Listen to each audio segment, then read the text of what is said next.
Hello guys, Robot1 here, coming at you with my second place locals deck profile of what I like to call S.I.D, Shaddoll Invoked Dogmatika. Now, I've been testing this deck quite thoroughly for a couple of weeks before the locals I went to, because I felt like this deck has a lot of potential and is a lot better than just pure Invoked Dogmatika, because this deck has just so many more routes you can go compared to just pure Invoked Dogmatika. And I've tested Invoked Dogmatika as well. I've played that deck, I've tried that deck. I've done so many different combinations with this deck, and I took it to locals. I took this specific build to locals and managed to come second.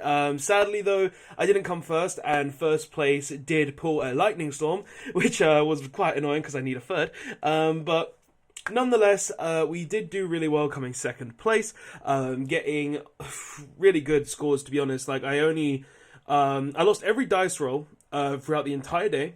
Lost one round throughout the entire day, and only really lost to Guru because Guru went first, and then game 2 I just bricked entirely. I had really nothing that I could potentially do. So yeah, and I also played against other decks as well. Of course, I played against Glad Beasts, against a really good Gladiator piece player at my locals. Then I played against Pendulum, 2-0'd him. Then I played against Numeron.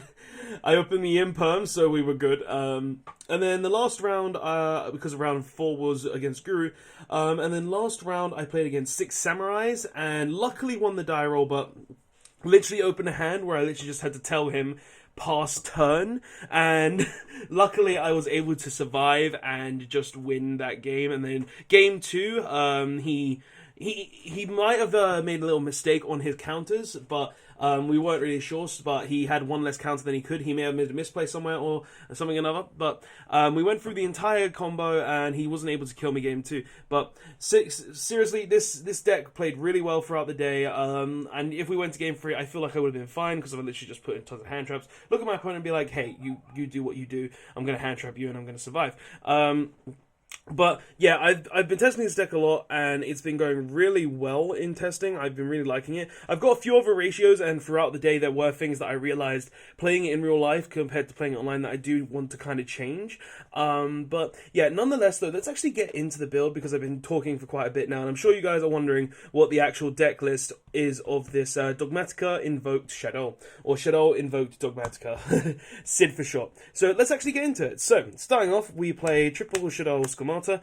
Schemata is the best Shaddoll that you open in your hand, because being able to send this card to the graveyard literally just says I get to send any Shaddoll from my deck to the graveyard. So it just gives you more resources in the graveyard to use with Shaddoll Schism, and literally just being able to send any Shaddoll card to the graveyard, such as Shaddoll Fusion, such as Shaddoll Monster, so like Windigo or something along those lines, is really insane. And this card really does come in clutch, being able to do that, and being able to fill up your graveyard with more Shadolls is always really nice.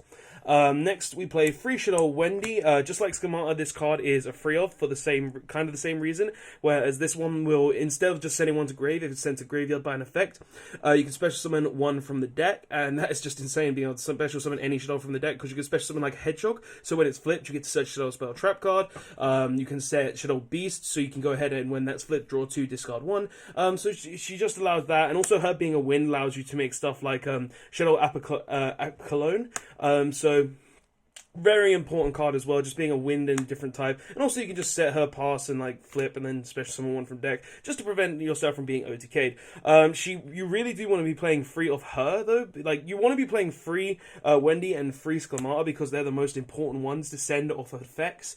Because like, you're playing enough fusion spells in the deck to justify playing multiple. Because if you see them, then you're going to be able to fusion some of them away, and then you're going to be able to go ahead and trigger their effects, which is the main thing. Next though, we play 2 Shaddoll Hedgehog, because this You don't want to play 1 and you don't want to play 3, because 1 is a brick up 3, because like this is the brickiest one. You can just set it, pass, and then flip it and then search Shaddoll Fusion, but that's not always good.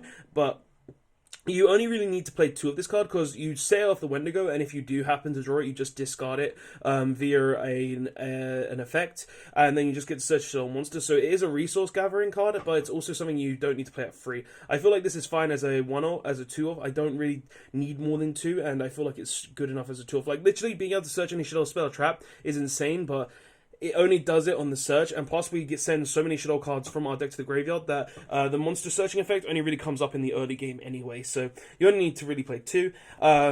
We play 1 Shaddoll Beast because obviously set off the Wendy, flip, draw 2, discard 1, absolutely insane. Also, if you just send it to the graveyard in general, you can draw 1, getting you that additional card. And 1 Shaddoll Ariel. This is a card that in this deck I've actually been really thinking about, and thinking that I don't actually need to play it. Literally every game I played, I felt like I needed to side it out, so I did side it out, and like it's not like it didn't do anything. It did flip and special summon Shaddoll from the banished zone. It did do a job where it banished some cards from the graveyard, but it's just like it doesn't do enough in the Dogmatika build. So I feel like you only really need to you don't really need to play the card. It's not really necessary in the deck. So yeah, it's a good card, but I feel like I kind of could have cut it. So it doesn't really matter. Next though, we play 3 Alistair the Invoker. Literally, it's Shaddoll Invoked and Shaddoll Invoked Dogmatika for a reason. You play 3, it's a 3 of nonetheless. But for the Dogmatika engine, we play 2 Dogmatika Esquilia the Virtuous, because like I would play probably play 3 of this card if I had a third, but that's more in terms of the Invoked build. In the Shaddoll build, I feel like this is actually only really needed at 2. And there's multiple reasons for that. One, because Nadir's Servant allows you to add this card from your graveyard or your deck to your hand. And 2, we're playing so little targets to search. Like, we're playing 3 targets to actually search for this card that you don't really need to play it at more than 2. So I felt like this was a fine 2-of in the deck, and playing it at 2, I really feel like I didn't need the third at all throughout the day. Like, you could play the third. You definitely could play the third of this card. It's not a bad 3-of in the deck. But I feel like you only really need to play 2 in the Shaddoll build. Like, if you're playing the Invoked build, definitely play 3.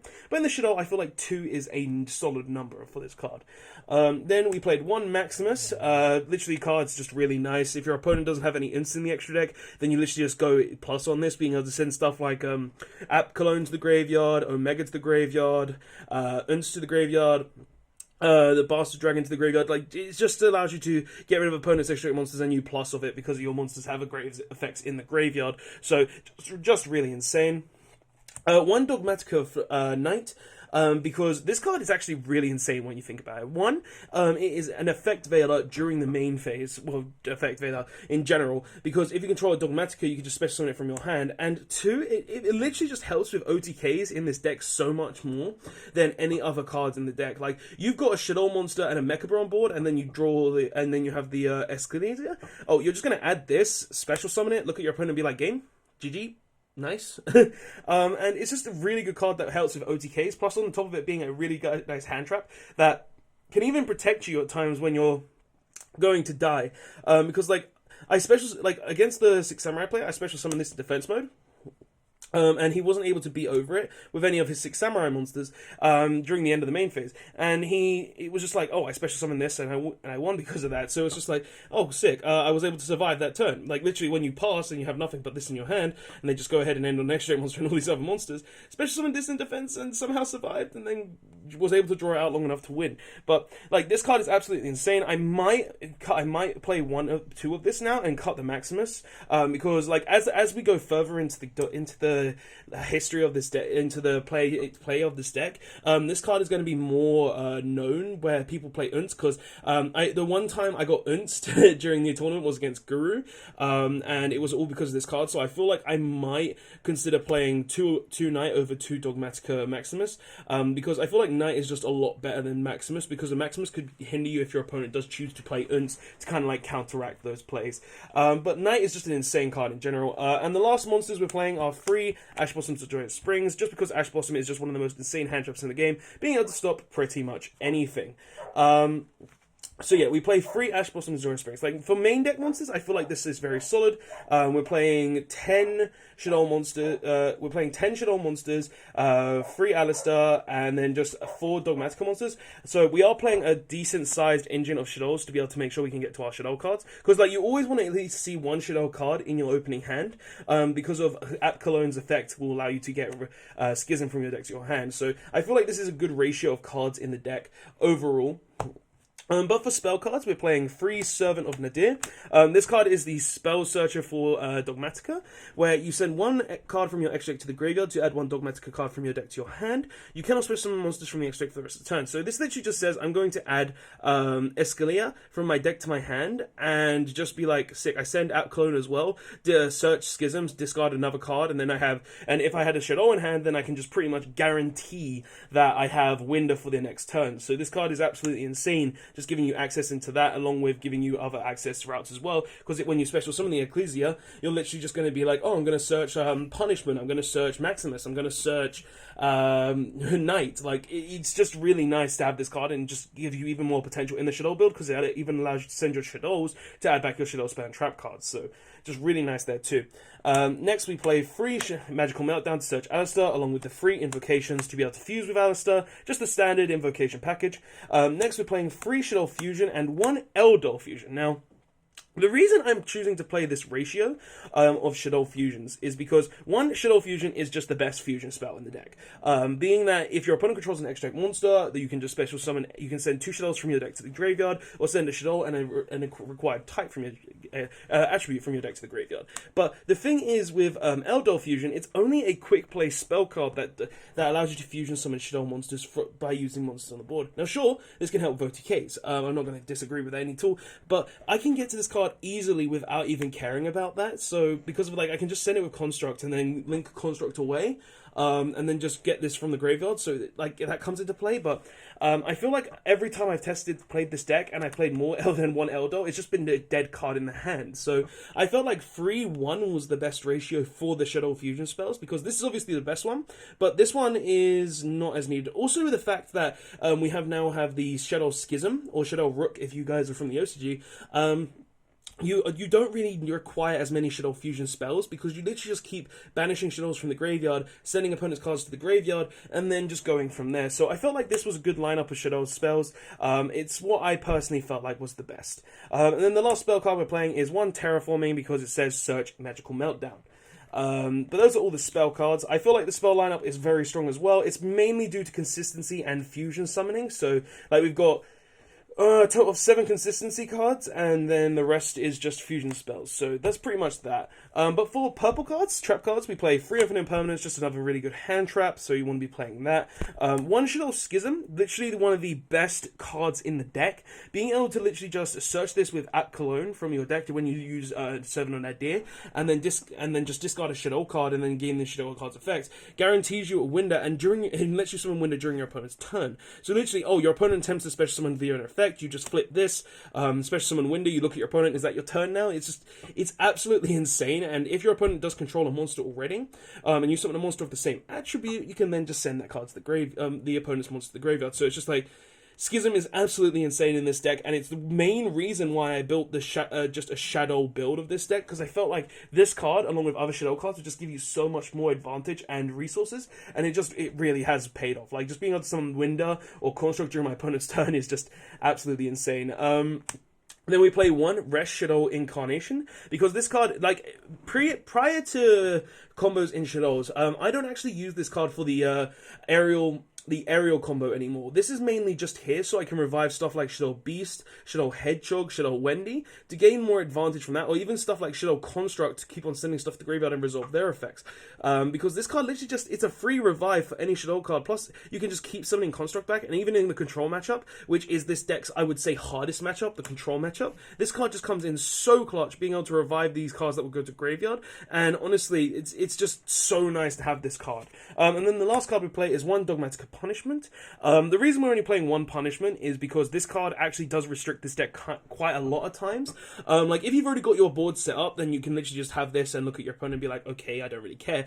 But a lot of the times, if you're not doing this early game, or you're not doing this late game when you've already got a board set up, then this card will hurt quite a bit, just for the fact that it does lock you out of your extra deck until your next turn. But the reason I do choose to play this card is because it can literally just destroy an opponent's monster, and then I can get Schism from the deck, so then I can start going from there, and then just set the Schism and have Winder for the next turn. So it is a way to get to Winder on the opponent's next turn, and also kind of interrupt the opponent's board.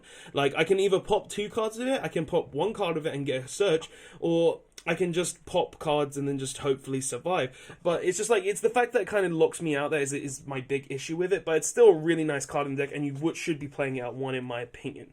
But that's the main deck. Let's just show you guys the extra deck real quick as well, to give you guys an idea. So for extra deck, we're obviously playing... Why is my extra deck mixed up? For some reason, my extra deck is mixed up. I thought this was organized. Oh yeah, oh great. But yeah, so pretty much the extra deck is pretty standard, I would say. If you were to look at this deck, you'd think, okay, yeah, it makes a lot of sense to play a lot of these specific cards. It will literally just take me 2 seconds, guys. Sorry for the technical difficulty. I don't know who did this for my extra deck. Oh, this is terrible. But there we go. Quickly reorganized because somebody... For some reason, it was mixed up. I was pretty sure I organized it. But yeah, so for the extra deck, we did play 1 Salamangreat Almirage because of the Invoker... Like, we played 1 Almirage, 1 Secure Gardener, because obviously we go the Invoked route, where we just make Almirage, then go Secure Gardener, then make Mechaba. So those are just there for that. 1 Cross Sheep to be able to revive stuff from the graveyard, so we can literally just say, oh, we summon Mechaba to his own opponents too, especially summon a Shaddoll back, go from there. Simple combo there.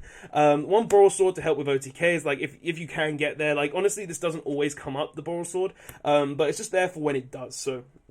honestly, also, I have been testing this with Access Code Talker, and I feel like that might be a better choice. But yeah, 1 Omega to be able to recycle our Shaddoll Fusions, our Unts, our Alpha Cologne, our Omegas. Literally, this card just says I'm going to recycle all of these cards a lot easier. So this is why we play it at 1. 1 Unts, because I like destroying your cards, and that's pretty good. And also, if I get Unts, I get plus and destroy your cards. So 1 Unts. 1 Titanclad, the Ashen Dragon. Because during the end phase, we get to search a Dogmatika card from our deck to the hand if it's in the graveyard. 1 Invoked Purgatorial to OTK.